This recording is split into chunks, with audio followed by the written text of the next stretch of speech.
Today I'm going to teach you how to add borders to cells in Google Sheets.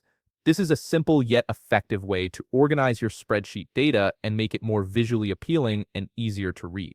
Let's jump right into it. First, you'll need to open your browser and navigate to workspace.google.com. Once you're there, go ahead and log in to your Google account using your credentials. This will give you access to all your Google Workspace applications, including Google Sheets. After logging in, you'll land on your Workspace dashboard where you can see all your files and documents. From here, locate and click on the specific spreadsheet where you want to add borders to cells. This will open up your Google Sheets file in a new window, ready for editing. Now here's where the magic happens. Click on the cell where you want to apply a border. Once you've selected your cell, look towards the top of your screen where you'll find the toolbar with various formatting options. Among these tools, you'll see the border icon, which typically looks like a small grid or square with lines around it. Click on this border icon to reveal your border options. A drop-down menu will appear showing you all the different border styles you can apply.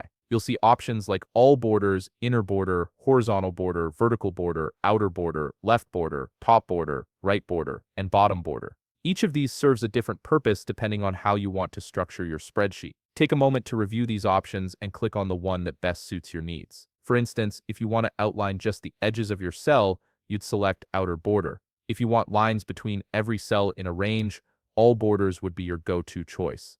Now, what if you want to apply borders to multiple cells at once? Google Sheets makes this incredibly easy. Simply click and drag your mouse to highlight all the cells you want to border. You can select an entire row, column, or a custom range of cells depending on your requirements. Once you've highlighted your desired cells, head back up to the border icon in the toolbar and click it again. From the drop-down menu, choose the border style that works best for your layout. This will apply your chosen border to all the highlighted cells simultaneously, saving you tons of time.